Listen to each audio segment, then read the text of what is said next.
In the past, we tested out a lot of different watercolor sets, all between $1 and $25, and we saw a huge difference between the super cheap and the more expensive watercolor sets. But how watercolors perform not only depends on the quality of the paint, but also they hugely rely on the quality of the watercolor paper you're painting on.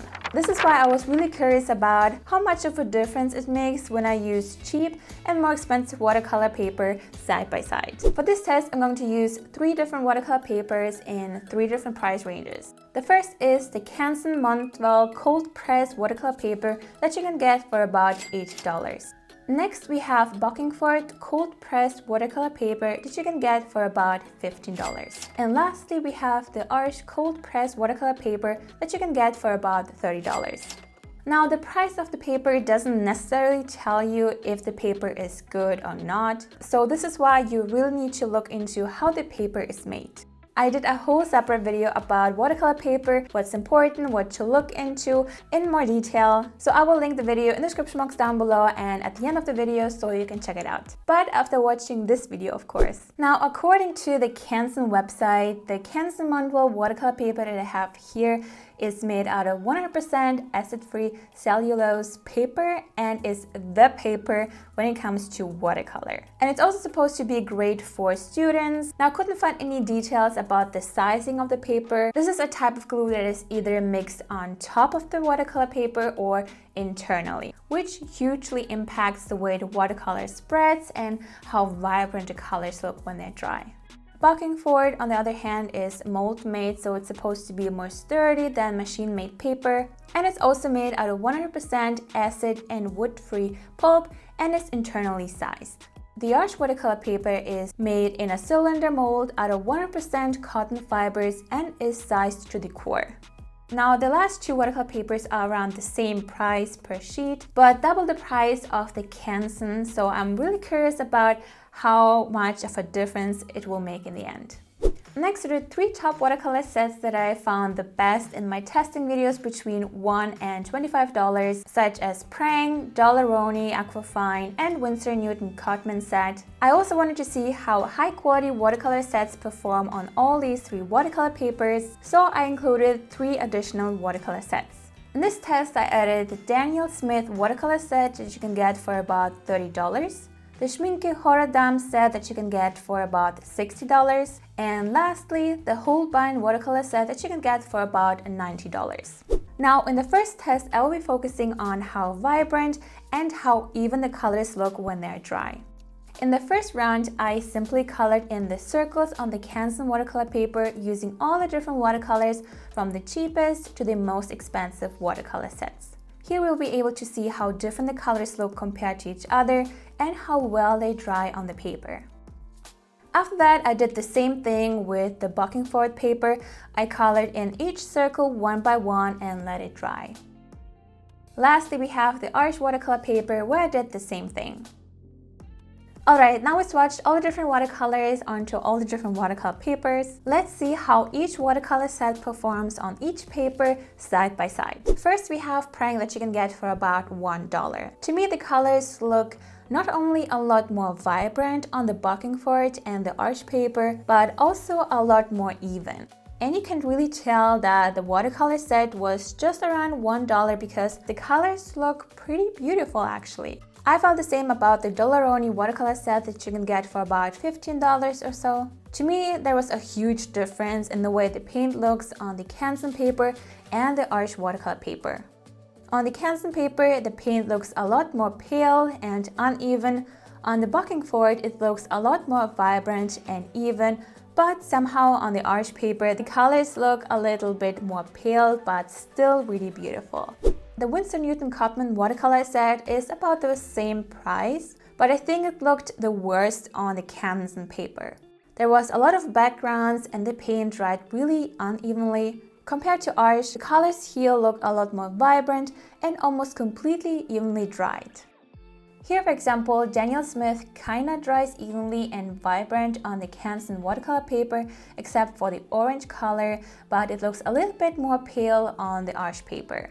Everything else looks a lot more even and a lot more vibrant. Schmincke, on the other hand, looks already super even and vibrant on the Canson paper, just becomes slightly more and more vibrant and even each time. But surprisingly, Holbein looked really pale on the Arch paper, but super vibrant on the Bockingford paper. I'm not sure if I actually added a little bit too little pigment, but I can't imagine that I did so much of a difference. But what I find really interesting is to see that Prang that you can get for about $1 looks so much better on the Arch paper, and you can really tell that this is only $1 because it actually looks pretty much the same as the Holbein watercolor, don't you think? Now, of course, there are a lot of differences in the way the paint is produced, what ingredients were used, how light fast it is, but I think just by looking at it, I don't think you can really see any difference between the cheap and the very expensive watercolor, only if you paint on the Canson watercolor paper. I know a lot of you guys keep saying that you have troubles creating a flat wash. As you can see, just by using different watercolor paper, not doing anything else, the difference can be dramatic. Since a lot of you guys also mentioned that you have troubles blending the colors on the paper because they just look very streaky and just weird, I also wanted to see if there's any difference when I use different types of paper. For this test, I applied a little bit of water to the circles and then added yellow and red color paint on top to make them run into each other. The interesting part here was that almost every watercolor set performed poorly on the Canson paper. In some small areas, the paint was blended together occasionally, I guess, but you could still clearly see a lot of backgrounds, weirdly textured paint, and overall, I didn't like the result at all. On the Bockingford paper, I felt that there was a huge improvement already because I felt like the paint blended into each other a lot more evenly. There were still some backgrounds here and there, but it was already a huge improvement. Lastly, we have the Arch paper. Here I felt like the paper performed the best. As you can see, the paint nicely runs into each other without creating any weird shapes. I pretty much applied the paint the same way as with the previous paper, but the difference in the way the paint distributes itself on the paper is so dramatic. Alright, so far we know that the way the watercolors perform not only depend on the quality of the paint, but also on the quality of the watercolor paper you're painting on. But to test it out a little bit more in like the real world, I wanted to paint something more intricate to see if you can really see a difference. And for this, I decided to paint gemstones because why not? Because I wanted the colors to look vibrant and evenly applied, I decided to use the Arch watercolor paper and put Prang, Daniel Smith, and the Holbein watercolor sets to the test. To create the gemstones, I drew a circle first that I then divided into 8 sections. In between those sections, I also drew a short line and connected those to create 2 squares. And then I just connected the corners and the short lines with a curve. To color the gemstones, I focused on some brighter and some darker areas, which I created by adding more water to the paint when I needed some brighter areas and used more paint than water to create the darker areas. But to make the pattern look interesting, I sometimes dabbed in a little bit of darker color into the wet paint and let it melt together. This way I could create a nice gradient between 2 colors. And I did this with all the 3 watercolor sets until I created the first layer. Once the paint was dry, I went back to add more details.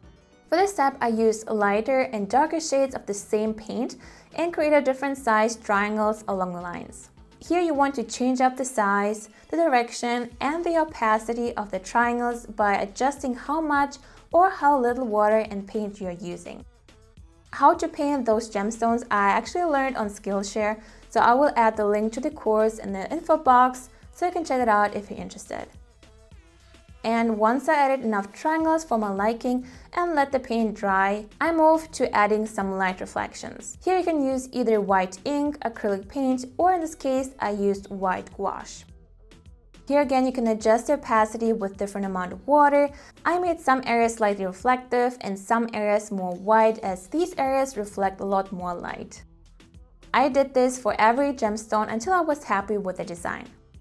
Now here there is no right or wrong really. You can look for gemstones online and really study how it reflects the light. And this was the final result. Do you see any difference in the quality of the paint just by looking at them? Here I also used Prang Watercolor and Winsor Newton on some other watercolor paper. Here I used the Hahnemuehle Expression 100% cotton paper, and I find everything looks the same.